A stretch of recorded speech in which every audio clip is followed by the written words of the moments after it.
You wake up to an alarm that was not your idea. You follow a calendar that was not your idea. You drive to a job, sit in a chair, answer to a schedule, and pay taxes to an institution you didn't choose and can't opt out of. None of this feels strange. It feels like the only way life could possibly work. But the real answer is far stranger. Everything you just did, the alarm, the calendar, the job, the taxes, belongs to a 12,000-year-old experiment. And that experiment is sitting on top of roughly 300,000 years of something else entirely. Picture the whole story of Homo sapiens compressed into a single 24-hour clock. Midnight is when your species first appears. You live almost the entire day as a hunter-gatherer. No cities, no bosses, no rent. Then, at around 11:43 p.m., with only 17 minutes left before the clock resets, something happens.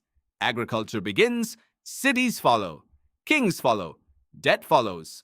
Civilization, in other words, is not the main story of being human. It's the last 17 minutes. So why does it feel so permanent? Part of the answer is climate. For most of those 300,000 years, the planet was wildly unstable.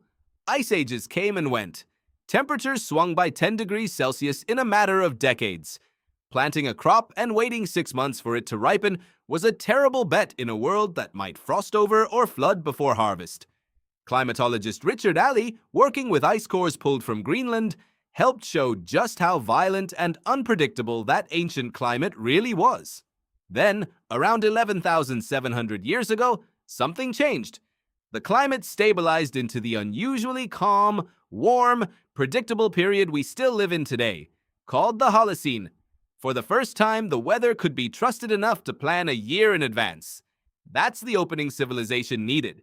Not intelligence, not ambition, weather. Think about what that really means. Every philosopher, king, and inventor you've ever heard of needed the sky to cooperate first. History tends to hand credit to genius. The deeper credit belongs to an unusually quiet patch of climate that nobody asked for and nobody earned. Even before crops were domesticated, there are signs people were already testing the edges of this new stability. Archaeologist Ofer Bar Yosef spent decades excavating Natufian sites in the Levant, communities that built permanent stone houses and stored wild grain years before anyone planted a single seed on purpose. People didn't invent farming and then settle down. They settled down first, because the climate finally let them, and farming followed almost as an afterthought. And once they settled, something else became possible. Surplus, which is where the story takes its first hard turn. Was the surplus a gift? Anthropologist Marshall Salins spent years studying hunter-gatherer societies still living outside agricultural systems, and what he found upended the assumption that farming made life easier. Hunter-gatherers, he argued, often worked fewer hours a day than farmers and had more reliable access to food, more leisure time, and more social equality. He called it the original affluent society. Not affluent because they had more possessions, affluent because they had more time. Farming demanded the opposite. It demanded year-round labor, vulnerability to drought and blight, and a permanent commitment to one patch of land you could no longer simply walk away from. Skeletal remains from the transition period tell the same story in bone. Research led by bioarchaeologist George Armelagos, examining skeletons from across this shift, found that early farming populations were shorter, more malnourished, and more prone to disease than the hunter-gatherers who came before them. Settling down and growing food was supposed to be progress. The bodies say something closer to decline. So if farming didn't make life better, why did it spread? Once one group settled down, accumulated stored grain, and grew in number, a strange new pressure appeared. Stored food can be stolen. Stored food can be taxed. Stored food can be controlled by whoever guards the granary.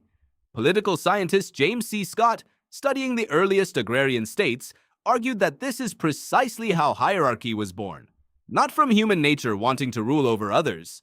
From grain sitting still long enough for someone to seize it.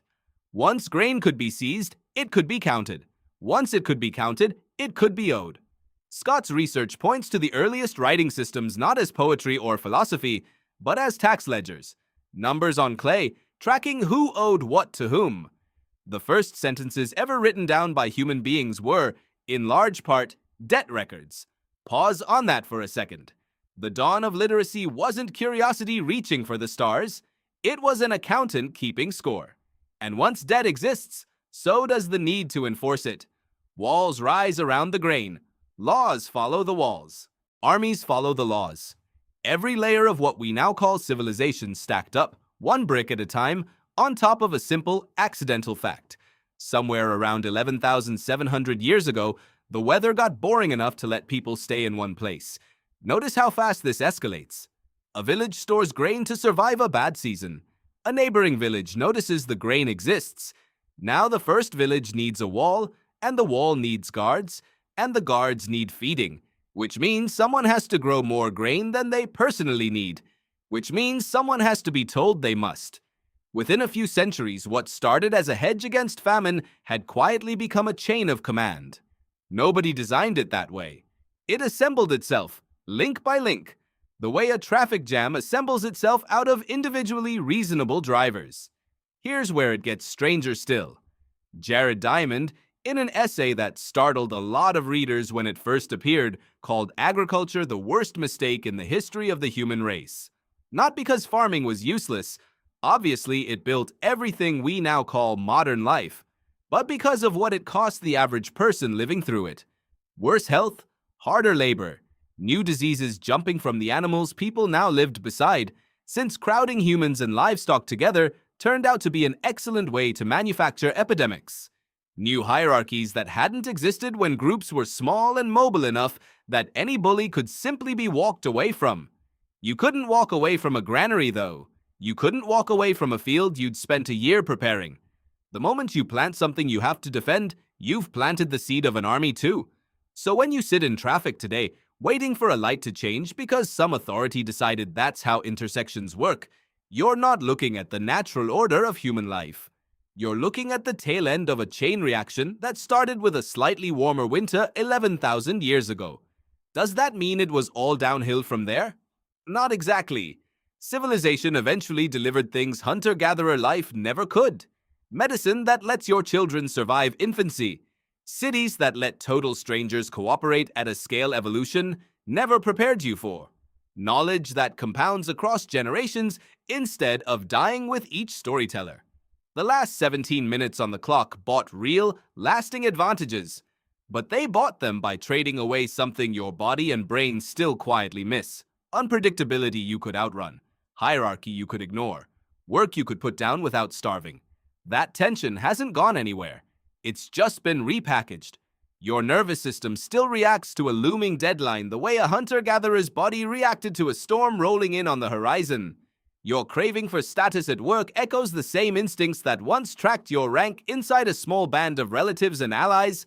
A group size anthropologist Robin Dunbar later identified as having a natural ceiling of roughly 150 people, the largest number of genuine relationships a human brain evolved to track.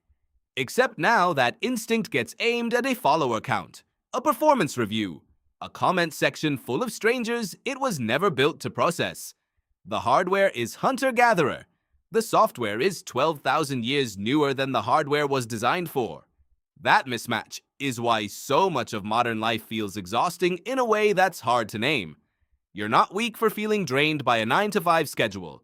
Your ancestors spent 300,000 years not having one. You're not broken for resenting a rigid hierarchy at work. For almost the entire span of human history, hierarchies that fixed and inescapable simply didn't exist. If a leader overstepped, the group could just disperse into the landscape. What you're feeling isn't a personal failure. It's a body running ancient software on infrastructure that, compared to the species' full timeline, is barely a blink old. Even the way you relax gives this away. Notice how a walk in the woods resets something a screen never quite does. Notice how sitting around a fire with people you trust feels more satisfying than almost any modern substitute for it, despite costing nothing and requiring no technology at all. These aren't quirks of personality. They're 300,000 years of selection pressure quietly voting on what actually feels like home, long after home stopped looking anything like a forest. None of this means civilization should be undone. Nobody is walking back into the forest, and nobody who tried would last very long. But it does mean that the next time someone tells you work, ownership, hierarchy, or debt are simply human nature, you're allowed to ask a quieter, more honest question. Human nature, according to which 17 minutes? It also reframes something easy to miss about progress itself. We tend to imagine history as a ladder, each rung an improvement over the last, climbing steadily toward where you're sitting right now. But the climate record, the skeletons, and the ledgers all point to something messier. A planet that happened to calm down, a handful of villages that happened to store too much grain, a scribe who happened to need a way to remember who owed what. None of it was inevitable. Run the tape again with a slightly less stable Holocene, and there's a real chance your ancestors are still mobile, still egalitarian, still measuring wealth in relationships instead of property, 11,000 years later. So you wake up again tomorrow. The alarm still decides when. The calendar still decides what. But maybe now the alarm sounds a little different.